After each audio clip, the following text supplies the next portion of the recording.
देखो कितना विश्वास होता है भक्त को, कैसा वो श्रद्धावान होता है। एक राजकुमारी और दूसरी एक जमींदार की पुत्री, दोनों को मित्रता थी। एक दिन राजा के यहां भगवत प्रेमी महात्मा आए। वो संत सेवी राजा थे, महात्मा जन आते रहते थे और महात्माओं का कार्य ही होता है निरंतर अपने प्रभु की सेवा और सुमिरन में मगन रहना। सेवा सुमिरन ये बहुत बड़ी सामर्थ्य है। अगर हम हर समय सेवा और सुमिरन में रहें तो कभी कोई माया प्रपंच हमें परास्त नहीं कर सकता। जहां हम सेवा सुमिरन से अलग हुए वहीं माया का प्रभाव पड़ता है। भगवान का शालिग्राम स्वरूप उनके पास था, खूब भाव से सेवा कर रहे थे और नवीन अवस्था की कोमल हृदय वाली ये दोनों सखियां देख रही थी। इनके मन में आया ऐसे हम भी ठाकुर सेवा करेंगे। देखने से सुनने से हमारे हृदय में प्रभाव पड़ता है। गंदी बातें देखेंगे, गंदी बातें सुनेंगे, उसी का चिंतन होगा, हृदय गंदे आचरणों की प्रेरणा वाला बन जाएगा। अगर हम भागवतिक बातें सुनेंगे, भागवतिक दर्शन करेंगे तो भागवतिक चिंतन होगा, हृदय भागवतिक प्रेरणा वाला बन जाएगा। कई दिन संत भगवान रुके, रोज सेवा कीर्तन कथा, सरल हृदया।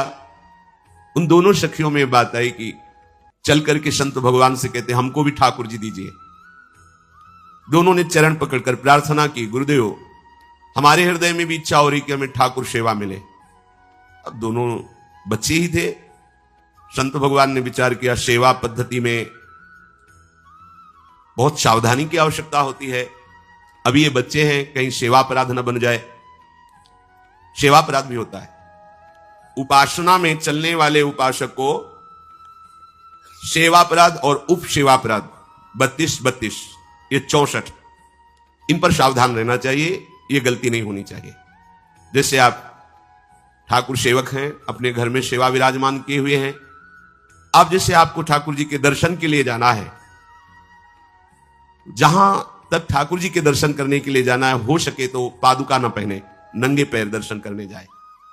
यदि आप में ऐसी सामर्थ्य नहीं है किसी कारण से, तो सीढ़ियों में पादुका नहीं पहनना चाहिए। जहां से मंदिर की सीढ़ियां हैं, पादुका उतारकर माथा रखकर सीढ़ी में फिर चढ़ना चाहिए। खड़ाओं या पादुका पहन करके श्री विग्रह के दर्शन करने के लिए जाने में फिर अपराध लगता है।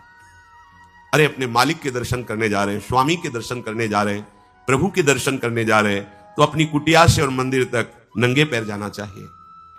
ये भावना रखनी चाहिए। भरत जी जा रहे हैं प्रभु के दर्शन करने के लिए, अयोध्या से पैदल ही चले थे, तो सुकुमार चरणारविंद तो बड़े बड़े फफोके छाले पड़ गए थे। वशिष्ठ जी ने देखा, सबने मिलकर भरत जी से कहा पालकी पे बैठ जाइए। तो उन्होंने कहा हाँ, मेरे प्रभु यहां नंगे पैर चले हैं और मैं पालकी पे बैठ जाऊं? उचित तो यह है कि अपने प्रभु के दर्शन के लिए मैं जा रहा हूं, तो जहां जहां प्रभु के चरण पड़े वहां मेरा शीश पड़े, अर्थात सिर भर जाऊं। उचित असमोरा सबते सेवक धर्म कठोरा, यहां मैं सर के बल चल के जाऊं, पर असमर्थ हो। तो आप कह रहे हैं पैर में छाले पड़ गए, आप सवारी में बैठ जाइए, ऐसा नहीं हो सकता। तो अपने प्रभु के दर्शन करने के लिए जब जाए तो हो सके, सामर्थ्य हो तो पादुका न पहने, कोई खड़ाऊं चप्पल जूता आदि ना पहने। अगर पहने हैं तो बस सीढ़ी तक ही पहन कर जाए, ऊपर सीढ़ियों की नहीं। इतने सुकुमार मत बनो, ये आग में जलाया जाएगा शरीर, ये गाड़ दिया जाएगा शरीर, इससे ज्यादा प्यार ना करो। अब इतना दृढ़ विश्वास कि ये बच्चे हैं, सेवा भाव कैसे पूर्ण कर पाएंगे? तो उन संत भगवान ने दोनों बच्चियों से कहा कल ठाकुर जी लाएंगे, हम आपको दे देंगे। तो गांव में घूमे तो आसपास गोले गोले से पत्थर मिले, पत्थर लाए 2 और कहा कि ये लो तुम्हारे ठाकुर जी हैं। दोनों को दिया। देखो गुरु वचनों पर और गुरु प्रदत्त सेवा वस्तु पर कितना भाव होना चाहिए। उन्होंने दृढ़ विश्वास किया कि मुझे भगवान गुरुदेव ने दिया, ये भगवान है मेरे। दोनों ने अपने हृदय से लगाया। अब एक जमींदार की पुत्री थी, एक राजकुमारी, स्वर्ण के सिंहासन में, और उनका नाम रखा सिलपिल्ले ठाकुर। सिल मतलब पत्थर, तो उनका तुम्हारे ठाकुर का नाम सिलपिल्ले गोविंद है। दोनों सिंहासन पर रखकर आराधना करती, भाव प्रतिपल बढ़ता गया, नाम निरंतर जप। गुरु प्रदत्त ठाकुर पर विशेष चमत्कार हृदय में प्रकट होता है यदि उन्हीं की नियमावली से चलो। अपने मन से बाजार से खरीद लाए, विराजमान किए हैं, कभी सेवा की कभी नहीं की, वो भी अच्छा है, कम से कम भागवतिक भाव तो है। लेकिन सिद्धि जो प्राप्त होती है वो गुरु कृपा से, गुरु प्रदत्त ठाकुर से। जैसे धन्ना जी को भांग के बट्टे में ठाकुर जी प्रकाशित हो गए, गुरु प्रदत्त। अब ये सखियां जब बड़ी हुई तो इनके ब्याह की बात हुई। तो जो राजकुमारी थी उनका राजकुमार से किसी से ब्याह तय हुआ, ब्याह हो गया। अपने माता पिता से जब विदाई ली तो अपने ठाकुर जी को जो सिंहासन में थे, सिंहासन से एक सुंदर पेटी में से और गोद में रखकर, और अंदर ही अंदर जल रही है कि प्रभु मैंने प्रीतम आपको माना है, संसार के व्यवहार में ये प्रीतम बना हुआ है, पर प्रभु हमारे प्रीतम दो नहीं हो सकते, हमने हृदय से आपको माना। इसी विचार में वो बड़ी उदास है। पहले पालकियों में ऐसा राज सैनिक चल रहे हैं, पालकियों में वो बहू जा रही है और राजकुमार घोड़े पर। राजकुमार बार बार पालकी के समीप जाता, दर्शन करने की इच्छा होती है ना, तो उदास देखता, मन में बड़ी गिलानी हुई। उसने कहा, एक नदी थी, उसने कहा यहां हम थोड़ी देर विश्राम करना चाहते हैं, राजकुमारी की पालकी रखी जाए और सैनिक दूर खड़े हो। तो राजकुमार वैसे ही आज्ञा हुई।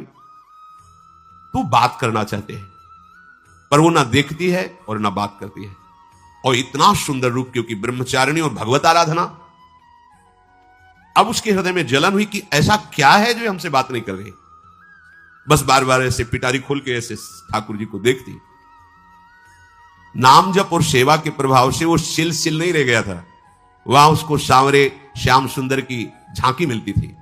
जब अपने शिल्पिल्ले ठाकुर जी को देखती तो ललित त्रिभंगी श्री लालजू महाराज श्याम सुंदर दिखाए, अत्यंत आसक्ति। गुरु प्रदत्त किसी भी शब्द में, किसी भी वस्तु में दिव्यता होती है, बस हमारी भावना होनी चाहिए। अरे बोले ये हम नहीं दे सकते, ये गुरु प्रदत्त है, नहीं हम प्राण दे सकते, लेकिन ये नहीं। जिसका गुरु वचन पर, गुरु प्रदत्त वस्तु पर, गुरु प्रदत्त ठाकुर पर दृढ़ निष्ठा हो गई, वही सिद्ध हो जाता है। अब उसने समझ लिया कि पिटारी में जो कुछ है यही हमारे और राजकुमारी के बीच में बाधा है। दो चार दासियों को बुलाया और कहा इनको बातों में उलझाओ, पिटारी पीछे हमें दो। और प्रवीण दासियां उनको विनोद भाषा में, हंसी मजाक में बात, लेकिन वो उदासीन। धीरे से गोद में पेटी थी, ले ली, हम लिए हुए हैं, अब बातचीत में सारा, और पेटी उनको दे दी। राजकुमार ने राजकुमारी से कहा यही पेटी तो हमारे आपके बीच में बात, फेंक दी नदी में। अब तो जो उसके हृदय में पीड़ा हुई, भारी व्याकुलता। अब राजकुमार सैनिकों के साथ तुरंत पालकी उठवाई, मैं ले गया, पर वो आसक्त है, इतनी सुंदर राजकुमारी, क्योंकि भागवतिक तेज से संपन्न में आकर्षण होता है। राजकुमारी ने कहा यदि हमारे ठाकुर नहीं तो मैं नहीं, आज से अन्न जल त्याग, प्राण त्याग दूंगी अगर हमारे ठाकुर जी हमारे समीप नहीं तो। आज से अब एक बूंद कैसे पिए, अपने ठाकुर को भोग लगा के पाला है और ठाकुर जी फेंक दिए गए। भारी व्याकुलता, जैसे मीरा जी कहते दृश्य बिन दुख न लागे, नहीं, न रात में नींद है, न दिन में अन्न जल है, व्याकुलता। अब भयभीत हो गया राजकुमार। पूरा महल इस विषाद से हो गया कि अगर नवीन राजकुमारी प्राण त्याग देती है तो क्या होगा लोक समाज में, कि अभी नवीन राजकुमारी गई, ये लोग ऐसे निर्दयी हैं कि ऐसा व्यवहार किया कि उसने प्राण त्याग दिया।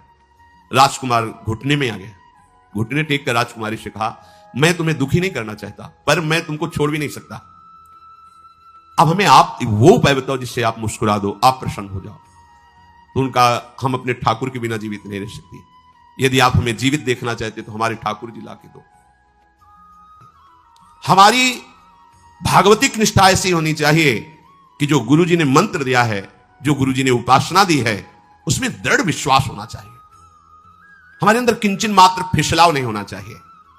और आगे जो महामहिम सूत्र है, जब तक हमारा मन प्रभु में समर्पित ना हो जाए तब तक पाप होने की संभावना होती है, बड़े बड़ों से चूक हो जाती है। इसमें यह नहीं कहा जा सकता कि हम इतने वर्ष से साधन में लगे, हमसे चूक नहीं होगी, ये तो भूल जाना। बड़े बड़ों से चूक करवा देना माया का कार्य होता है, पर जिनका मन प्रभु को समर्पित हो गया है उनसे चूक नहीं हो सकती। इसलिए जो अगला सूत्र वर्णन किया कि जितने भी पापाचरण होते हैं वो सब मेरे से होते हैं, ऐसा उपासक दृढ़ निश्चय करे। ऐसा नहीं कि पापाचरण भगवान से, भगवान करा रहे हैं। जिन लोगों का एक प्रश्न होता है कि जब सब कुछ भगवान करा रहे हैं, भगवान की इच्छा के बिना पत्ता भी नहीं हिलता, तो जो हम पापाचरण, गलत आचरण, वो भी तो भगवान ही करा रहे हैं। इस विषय को समझना है। आज के समाज का जो मानसिक स्तर है, जब हम त्याग की बात करते हैं कि गंदे आचरण नहीं करने चाहिए, तो जो समझाया जाता है, जो समझ है आज की आधुनिक, वो ये समझ है